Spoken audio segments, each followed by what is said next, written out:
Bom, vamos lá. Hemorragia digestiva alta. Prevalência ainda bastante elevada na população. Acho que todo mundo já pegou em algum plantão na vida ou no pronto-socorro alguém passando por isso, né? É um quadro relativamente tranquilo, mas muitas vezes subestimado e, se mal conduzido, leva a catástrofes mesmo, né?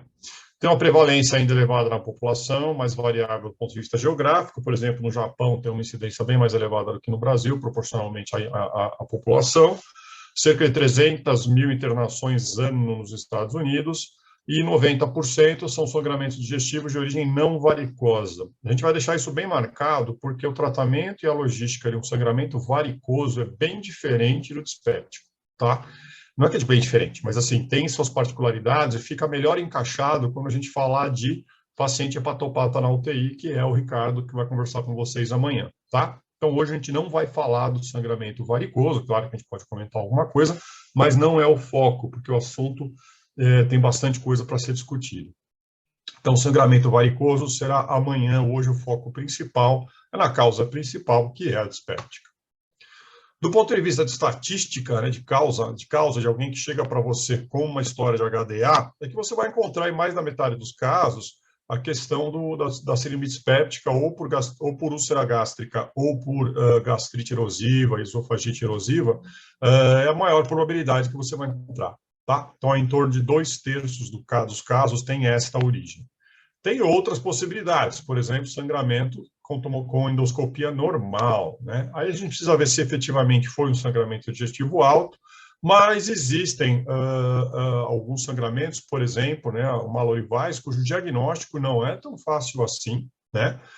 Muitas vezes você não encontra nem sinais de sangramento ou a própria lesão de Mallory-Weiss na transição esôfago-gástrica presente, e você fica na dúvida da etiologia do sangramento. Então, a gente tem um número de pacientes cuja etiologia não foi determinada.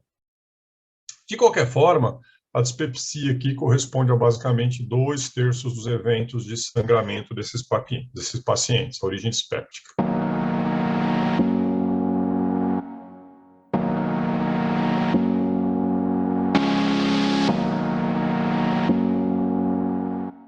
Vamos ver um casinho. Ao longo do casinho, a gente vai vendo os problemas comumente encontrados dentro de um paciente que tem uma HDA e quais são as árvores de decisão, né, as dúvidas que nos acometem na condução desse tipo de doente, tá? O que não é infrequente é você ver um paciente de 56 anos ou até um pouco mais idoso, coronariopata ou um vasculopata usando antiagregante, né?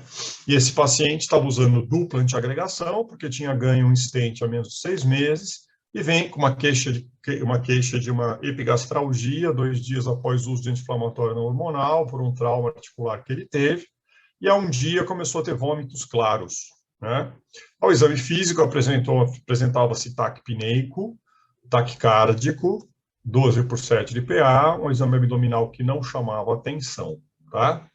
Em virtude do antecedente, mais a queixa atual, esse paciente é admitido no pronto-socorro e vai ser avaliado com exames subsidiários, uma melhor compreensão do que está acontecendo com ele. Enquanto ele espera esses exames, o nosso amigo, que é muito comum acontecer, a gente vê o doente passando mal, chega meio pálido, nauseado, um mal-estar meio inespecífico, e ele vomita um fígado no seu pé, né? Enjoo, e de repente, blá, uma hematêmese brutal. E às vezes você fica tentando entender o que estava acontecendo com aquele doente. Nossa, o que está vendo esse mal-estar, de onde vem? Ele está taquicárdico, está meio sudoreico, e de repente fica nítida a causa. É um sangramento digestivo alto, tá? E naquele momento ele se torna sudoreico, pálido, com extremidades frias e taquicárdico. 125 de frequência agora, uma PA de 6/4, saturando 85. E aí eu pergunto, o que vocês fazem com esse cara agora? Olha as árvores decisórias aparecendo, né? Então, vamos caminhar com isso. Então, vamos lá. O cara tem uma HDA com repercussão clínica. Se não tivesse, a minha atitude seria muito diferente? Não, tá? Vamos tentar pontuar isso no caminho. A abordagem inicial de qualquer paciente com hemorragia digestiva alta, a despeito de você já ter feito o diagnóstico ou não, e aqui está claro o que aconteceu com ele, é efetivamente avaliar o paciente como um ABC padrão, como qualquer outro paciente admitido no seu serviço em sala de emergência ou numa sala amarela, tá? Ou numa sala vermelha. É basicamente suporte às vias aéreas, então, de novo, suporte básico de vida, né, o ABC desse indivíduo. para todo paciente que tiver uma suspeita, lógico, nesse cara a gente já está falando no diagnóstico, a suspeita ele está saturando muito bem, obrigado, e estar ainda, olha lá, hein, gente, com PA boa, bem perfundido, bonitinho, é para ele receber oxigênio. A gente já vai entender um pouquinho melhor isso mais para frente, tá? Acessos venosos calibrosos, se houver sinais de hipoperfusão, correção, e exames básicos para entender, principalmente, a intensidade do sangramento e comorbidades possíveis que a gente não está enxergando na presença desse doente, tá? Ou pelo menos uma avaliação inicial. Só um reparo importante aí, que é a questão do HBHT, que a gente sempre tem que ter um cuidado na interpretação, principalmente na UTI, por dois lados, né? Primeiro, se o cara acabou de sangrar para você 1 litro de sangue na sua frente, o HB dele vai demorar um pouco para mudar. Se você colheu agora e o cara sangrou, ou estava sangrando na vigência da coleta, e você não tinha percebido isso ainda, esse HB ainda vai demorar 2, 3 horas para ter uma alteração significativa e efetivamente repercutir a quantidade de sangue perdido. Claro, o cara chega com 5 de hemoglobina, ninguém vai discutir. Mas o cara vem com 9, 10 e está sangrando ainda, isso efetivamente não te dá uma noção exata do grau de sangramento que o paciente teve, tá? Por outro lado, o nosso doente na UTI, entubado, em ventilação mecânica, por outra qualquer causa que ele venha, e ele mantém uma hemoglobina lá de 7,8, aí hoje veio para 7, aí amanhã está em 6,5. Ah, esse cara está sangrando no tubo digestivo. Talvez, né?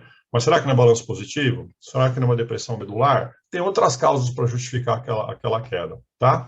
Então, a ideia é só você ter cuidado com a interpretação de HB/HT, principalmente nos dois extremos, fase hiperaguda do sangramento, não entender aquilo como normal, uma exclusão do diagnóstico, e nem a questão de quedas muito ou progressivas, ou lentamente progressivas, serem efetivamente sugestivas de. Podem ser, mas lógico, a anemia no paciente da UTI é absolutamente multifatorial. Vamos só lembrar a respeito aqui de suporte às vias aéreas, para esse cara que estava nauseado, hipotenso, vomitou um montão, se ele não broncoaspirar, se ele mantiver via aérea, eu preciso entubá-lo agora? Não, tá? Principalmente se eu restabelecer a questão da ressuscitação hemodinâmica dele em curto prazo. Mas uma máscara não reinalatória com 100% de oferta ele vai receber, tá? Lembrando aí que geralmente esses doentes ficam mal perfundidos, a sua oximetria de pulso não vai efetivamente representar a oxigenação real deste doente, ela pode estar lá com 80%, 85%, e isso ser da hipoperfusão periférica, ele está saturando 97%. Ok, mas até eu saber disso, eu boto O2 no cara, tá? Nenhum problema. Lembrar também que mesmo que o doente esteja muito estável, muito bem obrigado, a ideia é endoscopia eletiva. Você vai de ambulatório, jejum bonitão, hemodinâmica estável, você vai fazer, você não precisa de uma abordagem da via aérea objetiva. Você vai garantir a oxigenação, cateterzinho de O2, sedação, faz o exame, entra, sai, acabou. Esse teu doente pode fazer uma endoscopia numa situação de hemorragia digestiva alta, estando muito bem clinicamente, onde você entra no exame diagnóstico e vai olhar e falar, cara, não tem nada o que fazer aqui, isso é uma gastopatia erosiva difusa, é um sangramento em babação, a endoscopia não vai ser intervencionista e cai fora. Beleza, isso pode durar 5, 10 minutos, tá?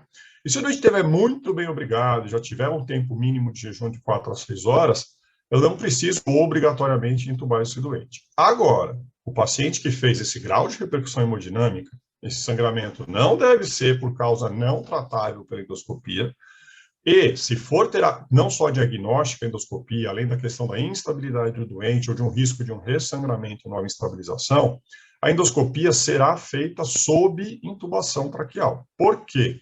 Por enquanto é só uma HDA. Tudo que eu não quero que isso vire seja uma pneumonia aspirativa, tá? E uma insuficiência respiratória prolongada associada ao quadro da HDA. Né? Na verdade, estou agregando morbidade ao tentar evitar uma intubação durante o procedimento. Além disso, se for um procedimento terapêutico, ou até mesmo questão de diagnóstico, e muitas vezes a endoscopia pode demorar 5 minutos, mas pode demorar 4 horas para controlar sangramento, porque até chegar a pinça, até chegar a hemoclito, até o cara conseguir ver a lesão direitinho, lavar todo o estômago, aspirar tudo o que precisa, isso pode ser prolongado. E esse cara, só com sedação, oxigênio nasal, vai patinar e você está pedindo para ter catástrofe durante o exame. Então, nos doentes de alto risco, a gente já vai ver quais são e o que significa esse alto risco dentro do contexto de HDA, a ideia de fazer o exame com o doente entubado é protetora. Eu acho que talvez vocês tenham tido notícia em Santa Catarina recentemente, né? Nosso prefeito aqui está afastado do cargo porque teve fazer recidiva tumoral e teve um sangramento digestivo alto ao longo da internação. Ele estava muito bem obrigado, só que apesar de estar muito bem obrigado, sem nenhuma repercussão clínica, ele foi entubado para o procedimento. Por quê? Era uma lesão neoplásica que estava sangrando e se sabia de um tempo prolongado para a intervenção. Então, ele foi entubado preventivamente, para dar a melhor condição possível, evitar complicações decorrentes de uma tentativa de evitar uma intubação ou ser um pouco menos agressivo nessa situação. Não vamos entubar todo mundo para fazer uma endoscopia porque o cara teve uma HDA, principalmente aquela de baixo risco ou sem grandes repercussões clínicas. Um pouco de melena, você percebe uma anemia, tá, vamos internar e vamos investigar. O cara faz jejum, dá para esperar a endoscopia, ele faz essa endoscopia eletiva, entre aspas, né? Ela é de urgência, mas não é de emergência. Diferente do nosso amigo, que precisa de uma via aérea protegida, por quê? Vai ter sangue para caramba lá dentro, ele não vai conseguir proteger durante a abordagem da endoscopia, e esse procedimento pode ser super longo. Portanto, ele é entubado antes da endoscopia. De forma, entre aspas, também eletiva. É na urgência, mas eu não preciso entubá-lo agora só porque ele está hipotenso, nauseado e passando mal. O cara não protege, a hematêmese é brutal, você vê nitidamente que ele está broncoaspirando, para e entuba. Tá? Não tem por que discutir isso, tá bem? Mas ser agressivo com quem não precisa está errado, mas tentar poupar todo mundo é muito mais lesivo para esses doentes, tá certo? Então, como norma geral, se o doente instabilizou, é de alto risco, ele vai para endoscopia entubado, tá? Para você ter o maior controle possível da situação. Alguém passaria sonda nasogástrica nesse doente aqui, ó, que era uma prática relativamente antiga, que até hoje se faz muitas vezes porque você não tem recurso, né? A minha endoscopia eu só faço em 3 dias. Tá bom, eu entendi, você tem que transferir o seu doente. Qual a ideia de passar a sonda? É você lavar, preparar o estômago para uma possível endoscopia e confirmar, ter uma ideia da quantidade de sangramento e dar uma limpada nesse estômago. Qual o problema? A sonda nasogástrica prévia à endoscopia, se você for fazê-la num período ótimo de 24 horas, ela é desnecessária, ela não ajuda em nada, tá? No procedimento em si, não vai melhorar o preparo desse estômago, mesmo fazendo lavagem e aspiração. E a passagem da sonda pode ser mais uma agressão desnecessária para alguém que não está tão estável assim, tá? O que é possível para ajudar o nosso amigo endoscopista é você fazer uma dose de procinético, tá? Então, um Plasil, um Draminzão aí, um Digezam, para você tentar agilizar o esvaziamento gástrico e tentar botar os coágulos mais adiante, facilita o exame do colega, tá? Precisa? Não precisa, é opcional. E lógico, aí a questão de você ver quando você precisa fazer essa endoscopia digestiva alta, né? Se ela vai ser de emergência, urgência, ou seja, precoce, o dentro das 24 horas é logo, né? Logo, leia-se com menos de 6 horas. Ou se você dá para estabilizar esse doente, esperar os exames e fazer essa endoscopia dentro das 24 horas. O suporte ventilatório sempre com O2 contínuo em todos os pacientes com HDA, principalmente numa fase inicial de avaliação, até você ter toda a situação e todos os dados na mão, tá? Mais uma vez, intubação e ventilação para quem rebaixa, para quem tem procedimento invasivo, ou para aquele que já broncoaspirou e vai precisar de ventilação protetora, tá? Algo que é mais frequente nos idosos. Outra coisa que é importante para a gente entender justamente essa divisão de grave, não grave, espero, não espero, depende do grau de risco do paciente. E aí a gente vai usar alguns critérios para isso, né? Primeiro, risco do quê? Risco de evolução com choque hemorrágico, risco de necessidade de politransfusão e risco de mortalidade ao longo da internação, tá? Esses são as características de que tem alto risco numa HDA. Alto risco para quê? Choque hemorrágico, complicações com disfunção de múltiplos órgãos e mortalidade dentro do hospital. Como é que a gente pode fazer isso? Tem algumas escalas que a gente utiliza, pré-endoscopia e complementadas com a endoscopia, onde você vai dando ponto para o paciente, tá? Se o paciente tiver 0 score no clínico, ele é de baixo risco, ou seja, é o indivíduo que está tendo um sangramento, ok, mas dificilmente ele vai evoluir com choque hemorrágico e dificilmente ele vai ter uma evolução ruim. E esse doente, geralmente, eu posso esperar a endoscopia em 24 horas, tá? É o paciente que tem baixo de 60 anos, é o paciente que vai fazer 0 na pontuação da idade, que não vai ter nenhum sinal ou sintoma de choque e não vai ter nenhuma doença associada à prévia. Esse doente, ele tolera razoavelmente a questão de esperar essa endoscopia dentro das 24 horas, tá? Esse score clínico é chamado de ROCAL, né? Se ele tem dois ou mais pontos, né, dentro dessa, perdão, 3 ou mais pontos dessa escala de Rocal, ele já perdeu pelo critério clínico. Ele é de alto risco porque tem insuficiência renal ou hepática ou doença metastática, ou porque ele tem alguma outra comorbidade do tipo insuficiência cardíaca, ou porque ele fez em algum momento sinais severos de hipotensão e taquicardia. E a idade ajuda bastante a aumentar esse risco. Então, se ele tem 3 ou mais pontos dentro do Rocal pelo score clínico, ele já é um cara de alto risco e, portanto, eu não vou esperar muito essa endoscopia dentro das 24 horas. Eu tenho que puxar essa endoscopia mais para cedo, tá? De preferência nas primeiras 6, assim que a condição clínica do doente possibilitar. Quando eu complemento esse score, geralmente ele é complementado, obviamente, pela questão endoscópica. Por quê? Porque dependendo do tipo de lesão, a chance de, por exemplo, só o seu bloqueador resolver é razoável, mas vai demorar para acontecer, do tipo uma gastrite erosiva, ou a chance do seu bloqueador resolver é mínima, do tipo um coto vascular babando com sangramento ativo agora, né? Você vai estar jogando com a sorte se ele vai parar ou não de sangrar, tá?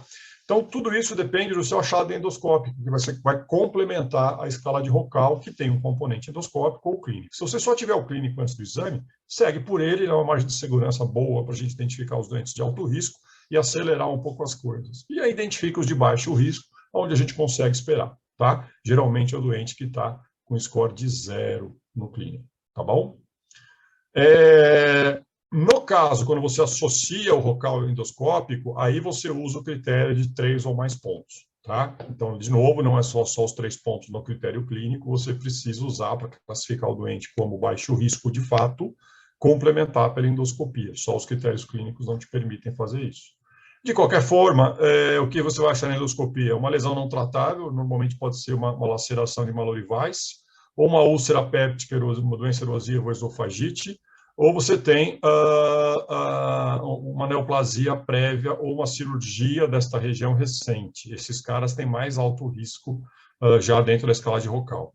Se você tem uma úlcera com base limpa, se você tem só sinais de sangramento na base dessa úlcera, é um sangramento que aconteceu, mas não está ativo. Beleza. Agora, qualquer outra coisa sugere um sangramento muito recente com alta possibilidade de sangrar. Sangue no tubo digestivo, sangramento ativo, vaso visível ou coágulo sobre lesão. Isso já dá 2 pontos para o cara onde ele já está no limite do Rocal mais alto. Tá? O cara que tem alto risco de má evolução, e você vai ter que acelerar um pouco mais as coisas e aumentar o cuidado.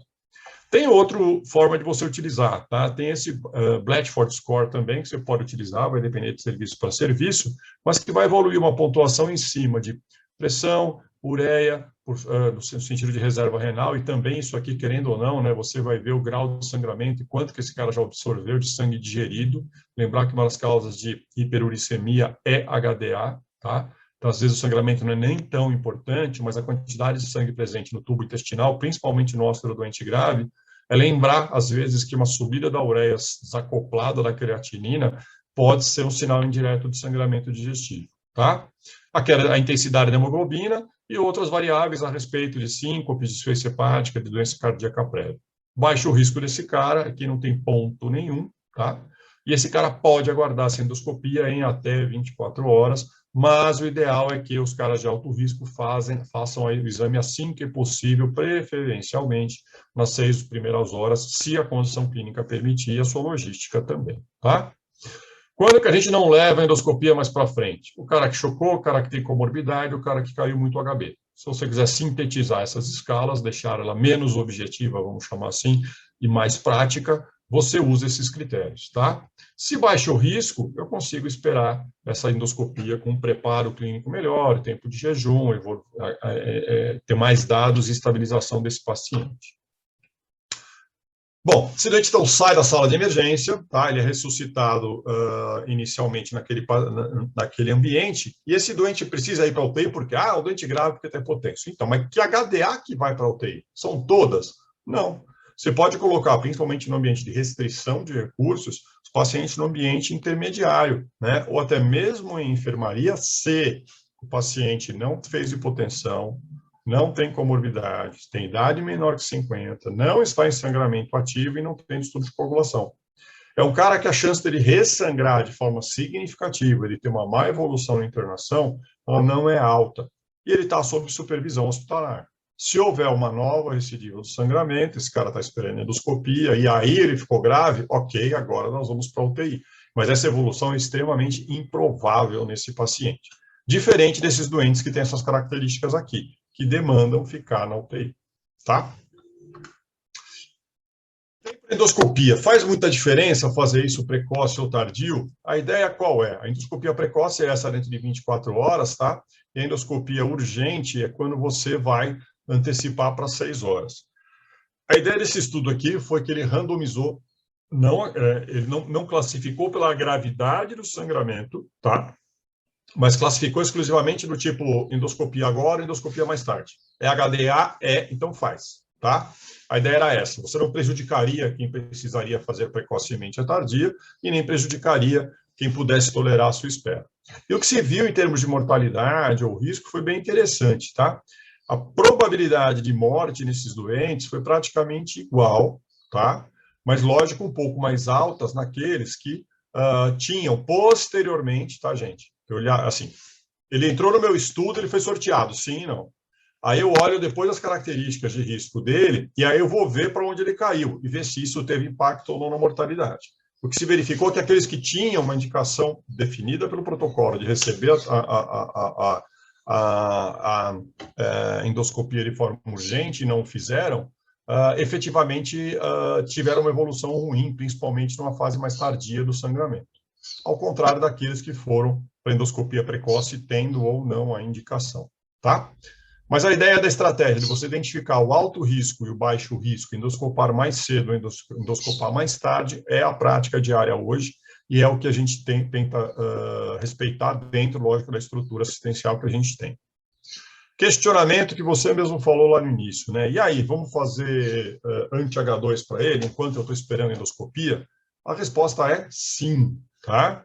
Então, o uso precoce do bloqueador de bomba reduziu a necessidade de intervenções durante a endoscopia, ou seja, você fazendo endoscopia com 6, 8, 12 horas e o doente já bloqueado, a característica de lesão encontrada diminuiu, né? Isso, em grande parte, por causa do alto turnover, né, da nossa mucosa gástrica e da alta sensibilidade que ela tem ao controle do pH e um processo cicatricial começar a se instalar. Então, você começou a encontrar menos lesões de alto risco de ressangramento só pelo fato de ter dado precocemente o bloqueador de bomba em dose alta, tá? Sempre, sempre, sempre, antes das 16 horas antes da EDO, ou seja, é a aplicação precoce mesmo da dose, tá?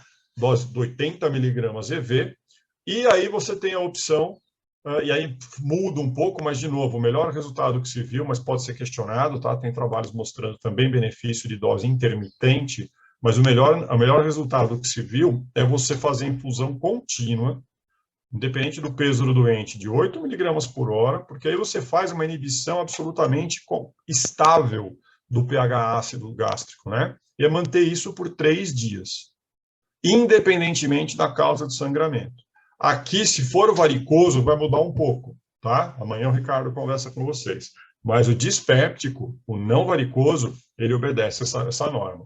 Só tem que tomar um cuidado, porque muitas vezes, para facilitar a enfermagem, a gente prescreve o omeprazol para as 24 horas, né? Tem que ficar em infusão contínua, correto, mas cuidado com isso aqui, ó. O omeprazol diluído e pendurado, ele só dura 6 horas. Então, você tem que trocar o frasco de 6 em 6. São 4 vezes por dia. Então, esse é um erro frequente que a gente vê achando que está corretamente tratando o doente, mas o cara está descoberto, porque sua solução, depois de 6 horas, começa a perder efetividade e você acha que o doente está bloqueado e não está. Isso aumenta a chance de ressangramento por parte dele, tá? Parece um cuidado besta, mas ele é essencial no manuseio desse doente, porque você deixou de dar achando que está corretamente infundindo omeprazol para o doente, se você não tomar cuidado com a questão da estabilidade da droga. Isso aqui é um erro comum, tá, gente? Por uma questão da estabilidade da droga se perder com 6 horas. Então, o ideal é que você prescreva a troca de frasco a cada 4 a 6 horas dentro da rotina da enfermagem, mantendo 8 miligramas por hora por 72 horas. Se alguém tiver dúvida, é só falar, tá? Mas, assim, apesar do cara estar grave, veio para mim UTI, tá mal lá, sentindo mal, mas eu estou ressuscitando, mas eu não tenho endoscopia disponível. Ah, não, o cara não está aqui, o aparelho está quebrado, eu tenho que transferir o doente de hospital. Ok, o que a gente pode fazer enquanto isso? Quais são as dúvidas, ou melhor dizendo, quais as estratégias que você tem nesse momento onde você não tem uma endoscopia disponível em até 12, 24 horas. Faça o plantão, é isso, moçada? Me ajuda aí. O que a gente vai ter para fazer? Algumas medicações que vão diminuir a secreção ácida do estômago, vão diminuir a pressão hidrostática da perfusão regional, sem desencadear isquemia, tá? E diminuir a possibilidade de sangramento. Para as gastrites erosivas, é o melhor, assim, seria a melhor situação possível de você utilizar algo assim quando você não tem endoscopia, porque o bloqueio geralmente resolve, tá? Mas quando você não sabe o que é e o cara tem uma gastrite erosiva, a gente pode utilizar algumas medicações de ação neuroendócrina no tubo digestivo. Somatostatina ou octreotide, né? É uma terapia adjuvante. Você também pode utilizar na falha hemostática da endoscopia, no sentido de tentar diminuir a falha terapêutica do procedimento. Quando você retarda a realização da endoscopia, sem previsão de fazê-la em 24 horas, você vai ter que demorar mais 2, 3 dias para tirar o cara do seu hospital e botar ele na endoscopia, é uma alternativa interessante, porque você não sabe o tamanho da encrenca no estômago do cara, e se for qualquer outra coisa, a somatostatina e a octreotide não resolvem, mas atenuam o problema.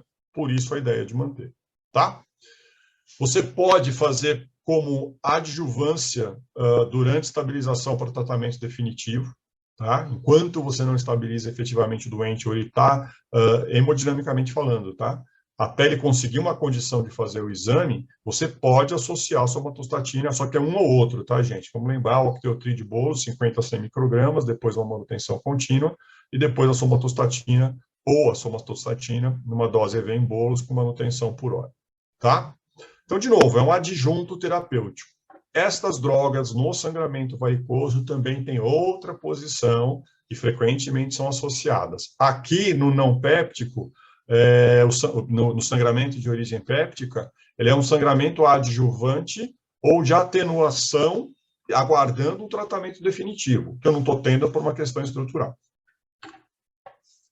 E, lógico, a endoscopia digestiva alta ela não é só diagnóstica, como ela vai ser terapêutica na maior parte das situações, tá? E também é prognóstica, porque ela complementa, do ponto de vista de estadiamento, aquele ROCAL lá atrás que a gente viu. A gente vai ter sinais importantes para dizer o tamanho da encrenca que a gente vai ter.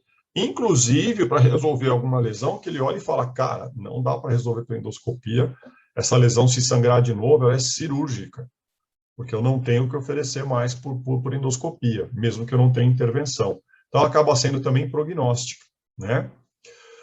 No caso de lesões de alto risco, a gente vai ver o que caracteriza esse alto risco principalmente de ressangramento, você tem as estratégias do seu serviço, tá? Isso depende do operador do aparelho, da estrutura que você tem, do material disponível, do tipo de lesão.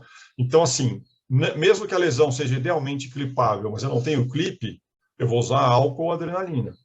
Mesmo que a doença seja especificamente nítida para eu adrenalizar aquele coto vascular, mas eu não tenho essa estrutura ou a pinça para fazer injeção, eu vou usar um clipe.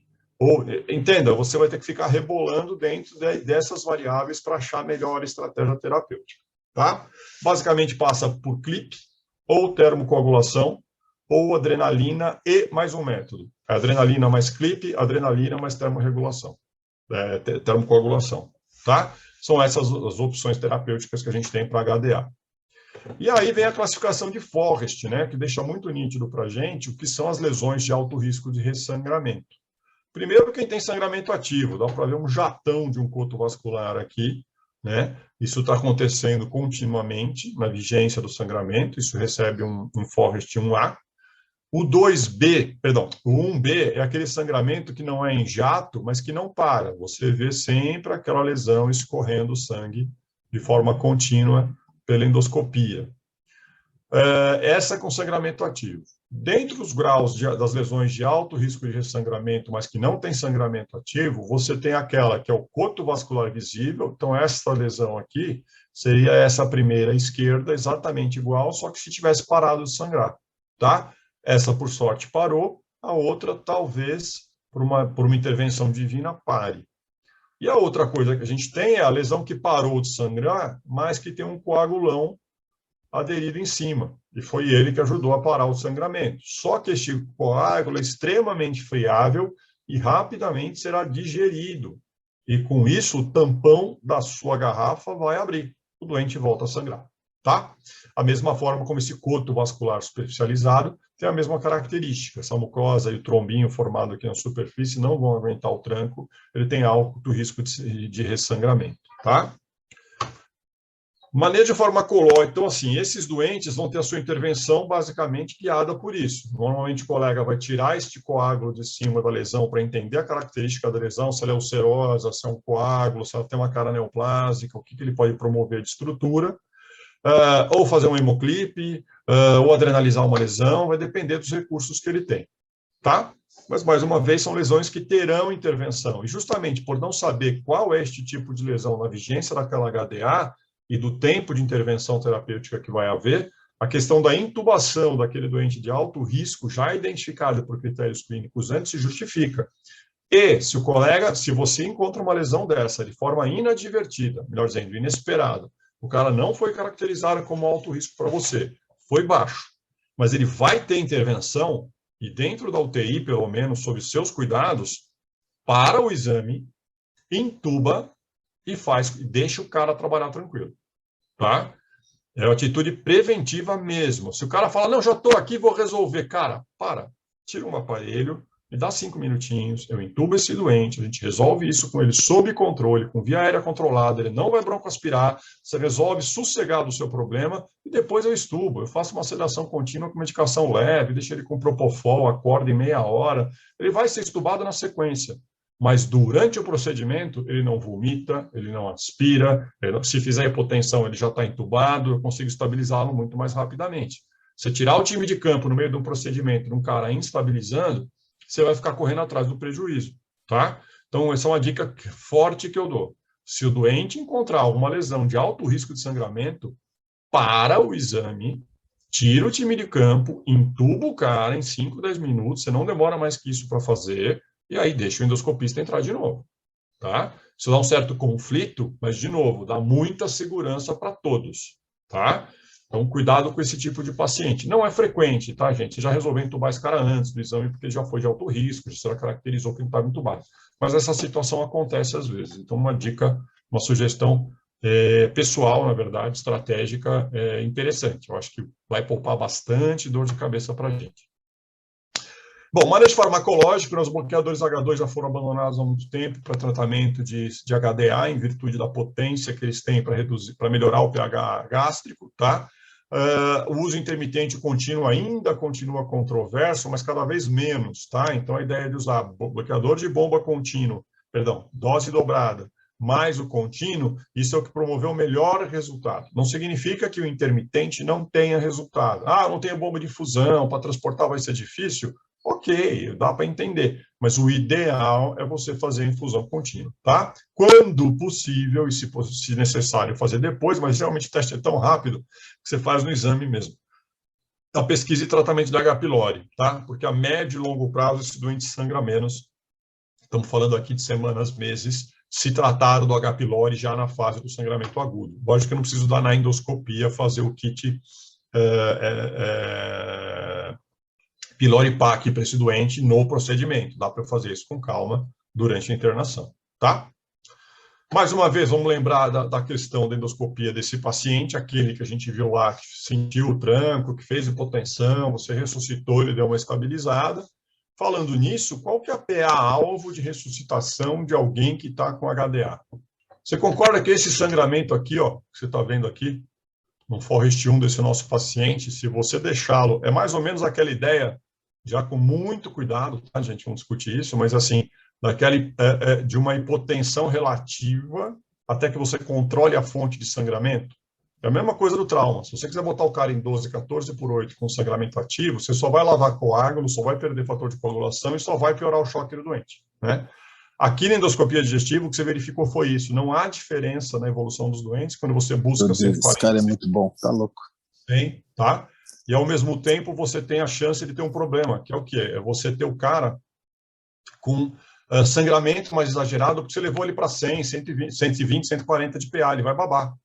Então, a ideia de ele não está hipotenso, tá, gente? Não estou dizendo que tem que deixar o cara hipotenso, pelo amor de Deus, mas ele batendo em torno de 100, você estabiliza a sistólica do doente. E ele fica mais, assim, ele consegue ficar bem perfundido sem piorar esse grau de sangramento até que você tampe o buraco. Tapou o buraco? Olha que interessante. Não é recomendado deixar o cara muito hipertenso.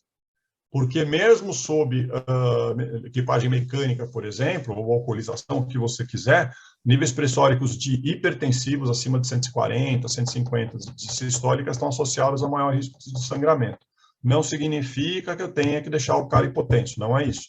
Mas eu não preciso visar uma ressuscitação hemodinâmica muito agressiva e com valores absolutamente normais, porque isso vai me custar intervenção para o doente, talvez esteja sendo lesivo para ele, e eu vou, talvez, favorecer ressangramento, tá? Então, é só um pouco de cuidado nessa estratégia. A endoscopia digestiva, quando a gente faz, ela tem que ser terapêutica quando possível, a gente já viu as estratégias, né? Tem algumas formas de fazer isso, mas basicamente, como a gente viu na HDA, vai ser adrenalina mais clipe ou fotocoagulação, eletrocoagulação. No caso aqui, a ligadura fica restrita, basicamente, às varizes esofágicas, é o melhor tratamento que tem, porque os outros são ruins, tá? Para as outras lesões, não é que eu não posso ligar um coto vascular dentro do estômago. Posso, não é um problema fazer a ligadura do vaso. É que esta ligadura, ela fica melhor colocada, tem o seu melhor desempenho no sangramento esofagiano, aonde adrenalizar, ficar fazendo só adesivo tecidual, eletrocoagulação, o índice de ressangramento é maior, tá? Mas eu posso ligar uma lesão gástrica sem estresse, se for o único recurso que tiver lá na instituição, o endoscopista achar por bem fazer daquela forma, tá? De novo, né, a classificação, a chance de ressangramento desse doente, e a gente vai discutir o que fazer nessa situação. A gente vai utilizar o ROCAL e principalmente o endoscópico. Aqui o endoscópico chama muito atenção, tá? Ele realmente tem um índice prognóstico importante para definir se esse cara tem mais chance de ressangrar. E por que é importante? Porque eu vou ficar com esse cara comigo 12, 24 horas, 48 até. Né? Até eu ter uma certeza de que a lesão não ressangrou precocemente e de que o doente está indo bem.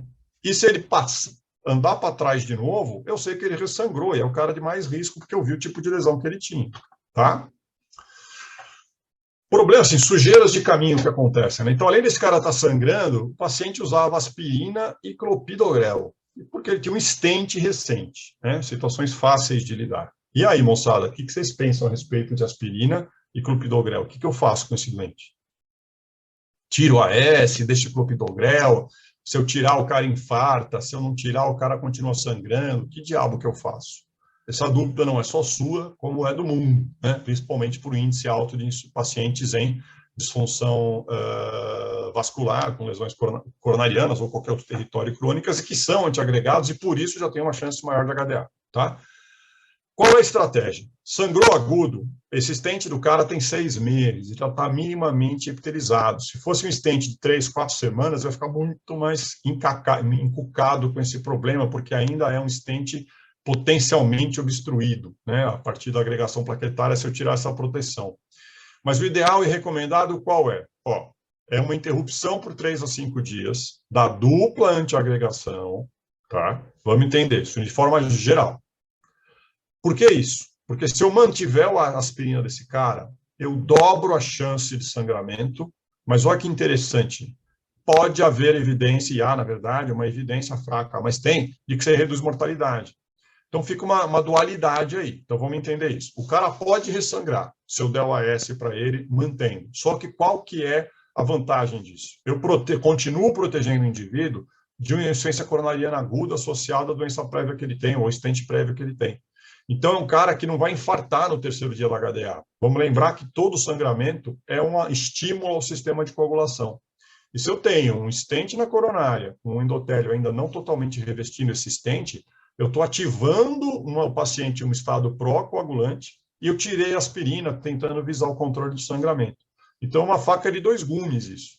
E tem uma evidência de que talvez, apesar de você dar uma chance maior de sangramento, isso não impacta na mortalidade, porque você até reduz, porque você conseguiu reduzir o número de eventos cardiovasculares. Qual a ideia? Se o cara toma aspirina e clopidogrel e a lesão endoscópica dele é de baixo risco, tá? É uma gastrite erosiva, é uma úlcera já reepitelizada, só tem spot de sangramento, não tem nada de alto risco para ressangramento, eu posso reiniciar no dia seguinte. Se a lesão é de alto risco, a gente segura, tá? Aí vamos reintroduzir até 4 dias após o sangramento. Para o quê? Para consolidar o controle hemostático da lesão, que geralmente os ressangramentos acontecem em 24, 48 horas, tá? E normalmente, quando acontecem mais tardiamente, são sangramentos sem repercussão clínica, que vai demandar você fazer endoscopia e tudo mais, mas são sangramentos muito menores e mais tranquilos do que os prévios que você tinha quando a lesão era passível de tratamento, tá? Então, a ideia qual é? É tirar, não tem jeito, é favorecer o controle da lesão hemostática, tá? No caso dos dois aqui, você pode manter a aspirina, só que lembra, o cara tinha um Forrester 1, né? Um sangramento em jato. Se você me justificar que, cara, esse cara pode fechar esse stent, ok, é um argumento válido, isso não é bola de cristal, quem está certo sou eu ou você, mas a gente está trocando uma chance maior de sangramento por uma redução de mortalidade por um evento cardiovascular súbito às custas desse stent fechando. Beleza. Mais uma vez, com 6 meses de stent, esse stent já está incorporado na coronária, né, a ponto de você parar do ponto de agregação depois de 1 ano, deixar o cara só com aspirina. Mas ok, dá para entender o seu argumento. Se é baixo risco, tire e reintroduz precoce. Se é alto risco como ele, vamos segurar os dois por 3 a 4 dias, a que todo mundo efetivamente se segure. Tá? Então, se stent a menos de 30 dias de antiagregação, manter apenas o AS, porque o stent é de risco, eu não posso deixá-lo tão desprotegido assim, quando o stent é recente, tá? E o clopidogrel, depois de 5 dias, se o doente estiver bem, eu penso em reintroduzir. Se o baixo risco acontece, o doente tem stent, o baixo risco leia endoscópico, tá, gente? Eu mantenho ambos, porque o stent é muito fresco. Esse stent vai trombosar se eu não proteger. Tá? Lembrar que ele é um fator de agregação plaquetária presente na coronária, que a gente se mata com um monte de medicação para evitar que ele entupa.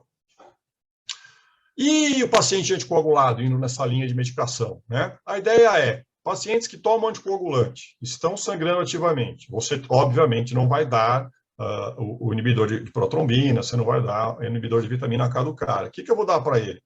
Lógico que eu vou tentar corrigir esse sangramento, a questão da coagulação, porque ele está sangrando, né, o NR alargado e na vigência do sangramento a gente mexe, tá? Mas o fato dele já vir anticoagulado não justifica eu retardar o procedimento, tá? E nem o impacto de ressangramento. Claro que eu vou corrigir a coagulação, porque o cara está tendo um sangramento ativo, é por isso que eu estou corrigindo. Mas o fato dele estar anticoagulado e manter o NR dentro de uma faixa ainda alterada, ele não precisa estar com NR de 1, tá?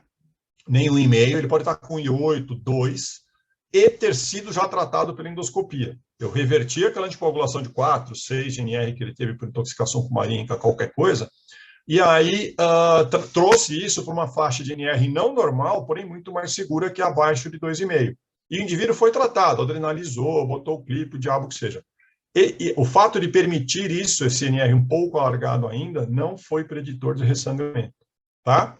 Como alvo, né, terapêutico do INR do doente anticoagulado com cumarínico, é você deixar em torno de 2, que é um valor seguro, e preferencialmente tentar evitar plasma fresco, tá, gente? Dá complexo protrombínico para esse cara. Aí você vai falar, Zé, cara, eu não tenho no meu hospital. Ok, mas por que se sugere complexo protrombínico?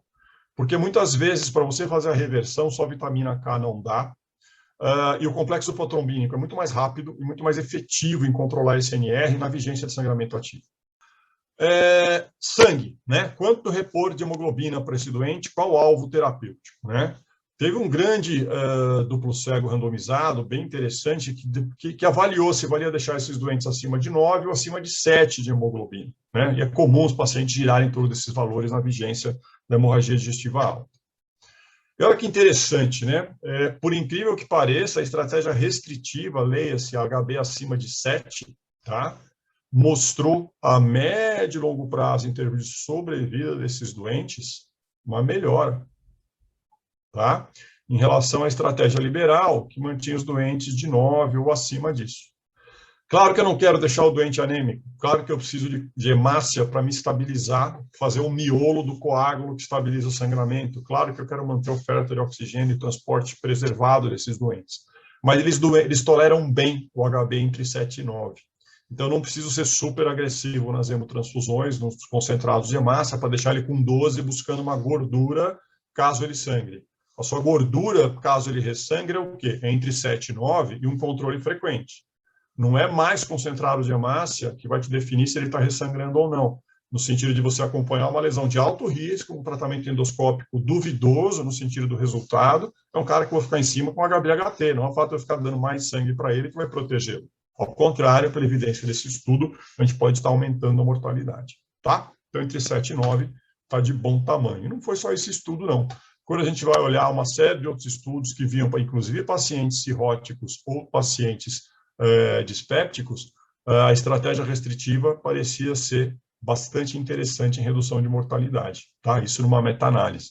Então, a ideia é 7,9 de hemoglobina está de bom tamanho para esses doentes. Ah, o cara é um coronariopata, acabou de sair de uma cirurgia cardíaca. Meu, é outro contexto, é outra história. Nós estamos falando de sangramento agudo, porta de PS, tá? Mas, em geral, a orientação restritiva é a ideal. De novo, né? Se o cara tem HDA, esse cara em 4 horas pode estar ótimo conversando com você na enfermaria, até mesmo na enfermaria, fazendo jejum, esperando endoscopia, como pode estar na UTI em choque refratário, né? Então, assim, você não sabe ainda direito com o que você está lidando. O que a gente pode fazer para se preservar? Chegou com HDA, cara, pede tipagem sanguínea e reserva. Por quê? Porque eu não sei como esse doente está em 6 horas. É reserva. Está no banco de sangue. O banco de sangue vai demorar um tempo para tipar isso, separar o sangue, mas ele não dispensa, ele não tira da geladeira, ele fica lá. Se precisar, ele volta para o estoque, mas é uma unidade prontamente utilizável para você fazer. Então, sempre tipar sanguíneo e fazer a reserva de umas 2 unidades, pelo menos, para esse doente, tá? Dá tempo de tipar o cara, que você não vai precisar ficar fazendo um negativo, que nem trauma, que chega morrendo na sala de emergência. Vai dar tempo de tipar. Correção de todos os distúrbios de coagulação, mas cuidado, tá? Se o cara está numa condição muito grave, e você, melhor dizendo, se você vai demorar para corrigir o distúrbio de coagulação, lá atrás, como a gente viu, mesmo que ele tenha o INR aumentado, ou esteja sob anticoagulação, isto não contraindica a endoscopia. Não contraindica a tentativa de controle. Enquanto você está fazendo endoscopia, eu estou compensando a hemostasia do doente, tá? A parte da coagulação. Isso é um pouco de briga com o endoscopista. Porque, não, o INR está alterado, eu não vou. Não, vem, porque eu estou corrigindo o INR. E esse cara anticoagulado tem alto risco de ressangrar. Então, vem botar o dedo aqui no buraco que está vazando, enquanto eu acerto a coagulação. Fica tranquilo, tá? Então, isso às vezes dá um pouco de atrito com o pessoal da endoscopia. Mais uma vez, a ideia de concentrado de hemácia com HB entre 7 a 9 no máximo, tá? Mas tem suas exceções, lembrar aí dos doentes que estão instáveis. Se ele está instável, é porque ele continua sangrando. Esse precisa de gordura, tá? Porque o 10 que você bateu agora, que o doente piorando do choque, em 2 horas vão ser 9, 8, tá? Mas aquele doente estabilizado não precisa subir acima de 9, é entre 7 e 9 mesmo. Exceto, por exemplo, insuficiência coronariana recente, um doente de alto risco coronariano. Coagulação, como é que eu resolvo? Né? Basicamente, quando tem cumarínico na história, plasma fresco e vitamina K, o NR aí em torno de 1,5 a 2, tá? Não preciso ter esse coagulograma normal, por favor. Outra coisa importante são os NOACs, né? Os inibidores, os novos anticoagulantes orais, os inibidores de trombina, eles são um pouco mais difíceis e fáceis de lidar, vamos entender. Em 24 horas, esse cara não tem mais ação nenhuma da medicação. Só que nessas 24 horas ele pode sangrar os tubos, né? Então, assim, reversão efetiva, a gente só tem basicamente um dos anticoagulantes orais, os novos, né, que é inibido sobre isso. A gente vai falar isso na aula de risco cirúrgico, tá? Não vou me estender sobre isso. Desculpa, na aula de estudo de coagulação do paciente cirúrgico. Mas, assim, normalmente, assim, é muito caro e pouca gente tem. Tipo, são poucos lugares que você vai ter a medicação específica para reversão. Dos 4 que tem no mercado, só um é reversível, os outros não. Então, o que a gente faz é segurar a onda até passar o efeito da droga. Não tem muita mágica para fazer isso, e a gente vai discutir a estratégia, a estrutura de fazer isso amanhã, quando a gente falar de sangramento no doente cirúrgico. Se o paciente está entrando em CIDD ou tem uma insuficiência hepática já prévia, a gente pode ter fibrinogênio baixo, né? E a gente vai ter que deixar isso acima de 200 miligramas, porque ele está tendo, por decilitro, porque ele está tendo sangramento ativo, assim como plaquetas abaixo de 50 mil demandam correção. Bom, o paciente foi entubado, recebeu ressuscitação hemodinâmica com 2 concentrados de hemácia, 2,5 litros de cristalóide, fez uma PA boa, fez endoscopia, viu aquele Forrest 1 que a gente viu, que tratou com hemoclip. Ele foi estubado e enviado à UTI para sua supervisão. Segundo dia de evolução, ele voltou a ter nova hematênese, uma nova queda do HB, hipotensão, com franco sinal de ressangramento. E agora, o que você faz? O que a gente faz na vigência de ressangramento? Tá? Reendoscopa, sem medo. Ah, mas o cara falou que não dava. Então, vamos entender direito o que está acontecendo? Você precisa disso. Se o cara não cravar assertivamente, já na primeira endoscopia, do tipo falando, olha, se sangrar de novo, chama a cirurgia, porque eu não tenho o que fazer mais por essa lesão, beleza. Mas se foi uma lesão que foi tratada e foi controlada e ele não deixou isso claro para você, então a ideia é você repetir a endoscopia. Por quê? Desses 4 ressangramentos, 3 serão controlados pela endoscopia. E aquele que não é controlado pela endoscopia e continua sangrando, aí a gente começa a ter problemas, que envolvem o doente já está potencializado no tratamento de bloqueio de bomba de próton, já foi endoscopado com a possibilidade de nova terapêutica, reendoscopou, tratou e ressangrou, ou seja, a terceira endoscopia vai ter uma chance menor que a segunda, que teve uma chance menor que a primeira, tá? Ou o doente fez instabilidade hemodinâmica não controlada, a despeito de endoscopia, sim ou não. O cara que está entrando em critério de hemorragia maciça não é para endoscopia, ela pode ser feita, mas para o quê? Para ajudar a localizar o cirurgião e dar alguma estratégia terapêutica para ele. Mas, se você for com o cara direto para a mesa, não está errado. De novo, amanhã a gente discute a questão do sangramento do doente cirúrgico, tá? Ou aquele doente que continua sangrando continuamente de uma lesão não endoscopicamente tratável, tipo aquela gastrite erosiva que não melhora nem a pau, seja de octeotride, bloqueou tudo que você podia, o cara continua babando, e vai morrer em sangramento contínuo se a gente não mexer, e aí vai para as gastretotais, são cirurgias mais agressivas, mas que, graças a Deus, reduzem a menos de 10% das hemorragias digestivas altas que vão para a UTI. Então, é um tratamento de exceção, não é de rotina. Mas, de novo, esse doente está com a gente lá, ele pode evoluir dessa forma. Uma outra coisa que envolve a úlcera dispéptica, esse aqui é o doente que chega sangrando para nós, né? Mas e o doente que sangra conosco? Aquele doente que está entubado, em ventilação mecânica, grande queimado, politrauma, e que faz uma gastrite, uma úlcera de estresse. O que a gente tem bem definido para esses doentes, tá? Tem toda uma discussão a respeito de associação do uso de bloqueador de bomba de próton e aumento da chance de pneumonia associada à ventilação mecânica, por aumento do pH e perda da capacidade de esterilização do tubo digestivo alto a partir desse pH mais ácido.